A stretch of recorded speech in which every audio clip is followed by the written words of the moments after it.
Hi guys, I'm Chef Joe. I'm the sous chef and baker here at Dominican Village. Using our props. Let's fix that up a little bit.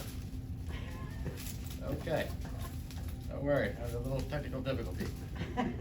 All right, today we're going to be making a king cake. A king cake is a traditional Mardi Gras cake. It is a yeast risen cake, and I'm going to go through the steps with you right now. So what we have here is a hot plate burner. Just going to turn that on. I'm going to add some milk.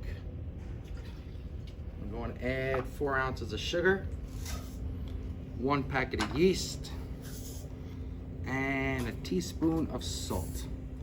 Basically what we're doing is we're just going to bring this to a light boil. We're going to let that sugar dissolve. And what this is doing is going to make the yeast bloom a little bit.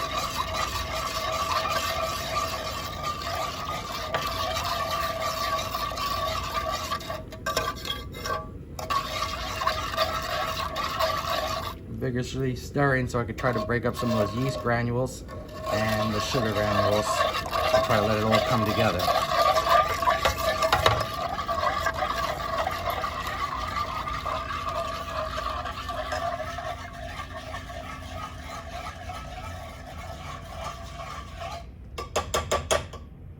I'll let that sit for a minute, and in this bowl I have 3½ cups of all-purpose flour.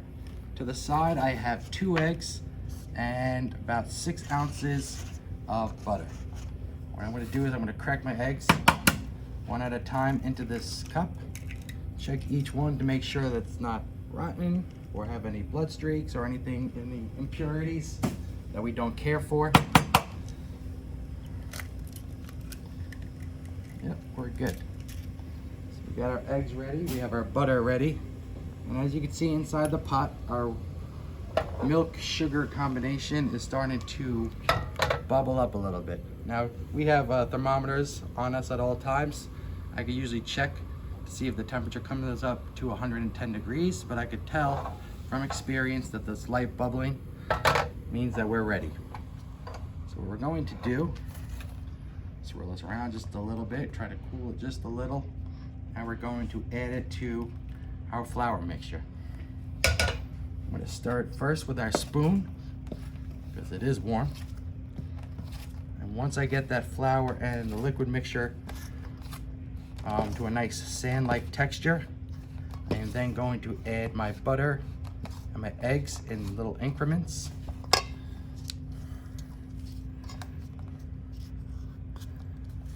So I'll do about half and an egg. Start to mix it. When we do this here at Dominican Village, we are cooking for about 200 people, so I wouldn't normally do this in a bowl. I would do this in a stand mixer. You can do it in a bowl if you want to waste about 20 minutes and kill your forearms by trying to develop a nice soft dough. But we tend to put it in a stand mixer that could do about 20 or 30 of these at a time. So I get all my ingredients in there. And then when it's all incorporated and you feel that you have a nice consistency, you could start kneading it on the table. I also keep a little flour and water on hand. If I feel that the dough is too dry, I'll add a little water, and if I feel it's a little too wet, I'll add a little flour. I could tell that it's a little on the wet side, so I will take a spoon out of the bowl at this point. I will put some flour in there. A little more flour until it almost resembles somewhat of a pizza dough.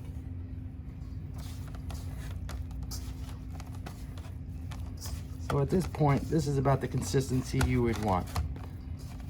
See how it has a little spring to it, but it's not sticky and it's not dry. So we're just going to pretend I've been working this and kneading on the table like your grandma used to do. And we'll put it into our magic machine. And presto, we have a dough here. Now this is a yeast risen dough, so it is going to have to sit on a table and rise until it is double in size. And then at that point, it is fully capable to be worked with. You can ask him So what we're going to do now is we're going to lightly spray this tray so that I'm able to stretch the dough. If you guys remember, about a week or so ago, we did a stromboli dough, and we're doing about the same practice. We're going to take this dough, we're going to stretch it into a 20-inch rectangle, I'm sorry. I usually like to work my way from the inside out so that it's all a nice same consistency. What we're reaching or trying to achieve is about 1/4 of an inch in depth. Joe, what kind of cake is that? This is the king cake. It is a almost like a cinnamon roll. So it has almost the same ingredients. The difference being that this generally has pecans.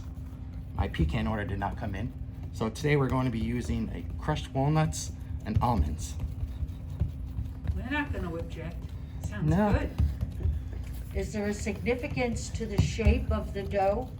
Well, the significance is that you are trying to make a ring. So what we're going to do first is make this rectangle, Okay.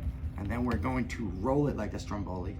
Oh. Then we're going to bring it around so that you can form it into a shape of a ring. Oh, okay.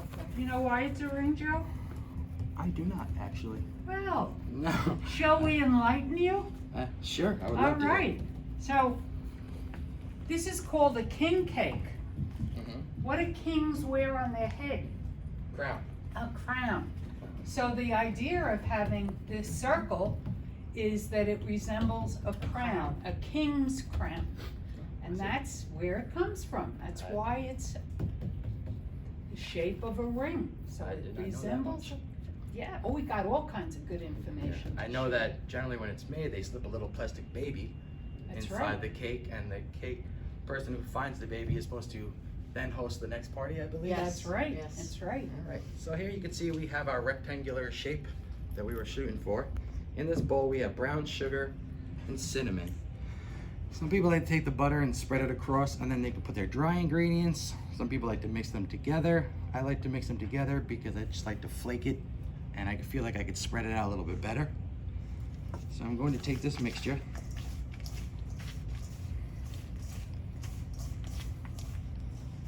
And again, when you reach something of like almost like a wet sand consistency, it's all incorporated.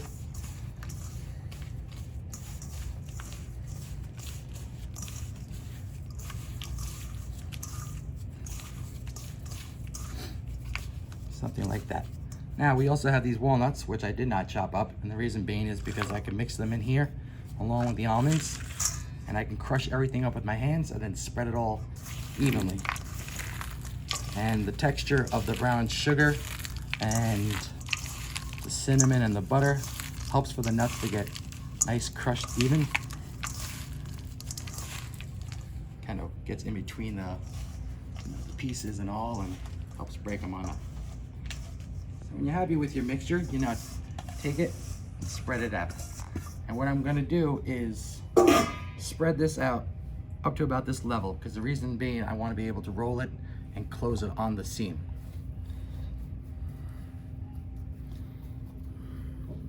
Looks good already, Joe. Oh, thank you.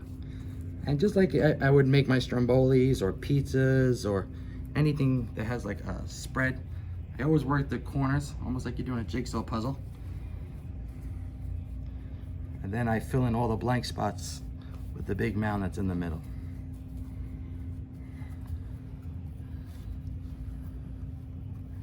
Okay.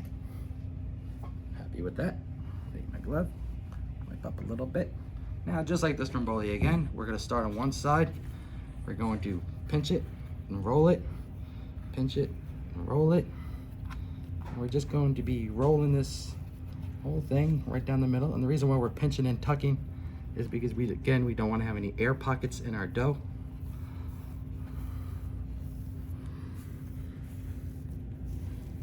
Get there. Flatten this out a little bit more so that it sticks. I also have this water, which is very handy because water almost works like a glue. It helps it stick, right? Yep. There. And when you get to that shape that you want, you could even it out because this dough is very forgiving almost. I like to also flip it over kind of pinching that seam so it doesn't open up on me. And once we reach this level, take it, roll it, get here, and you just kind of pinch this together. Again, shape it almost like Play-Doh. Nice and even. At this point, you would then take the dough and you could either spray it or brush it with some oil, as long as there's some kind of grease so it doesn't dry out. Cover it in plastic. And again, because it's a yeast dough, it's going to rise up again and double in size. We'll then take this into an oven and bake it at 350 for about 25 to 30 minutes. And it's going to be beautifully golden brown. But in the meantime, you'd have to prepare your toppings so that when it comes out, you're going to have a royal icing, which I've talked about before. It's just basically powdered sugar, a few drops of water until it gets to a nice thick consistency. And then we have our colored sugars. Colored sugars are really easy to make. It's just granulated sugar with a few drops of food coloring. You mix them between your hand and you get this nice, beautiful, easy to work with sugar. And we're going to pop this into our magic oven. There it goes. There it goes. Wait 20, 30 minutes and oh, it's coming on out. Looking beautiful. And voila. You have ourselves a king cake. What you would do is you would spread that royal icing first with a little bit of a hand motion, just like so. You'd be able to top your king cake with a little bit of sugar. Just like so.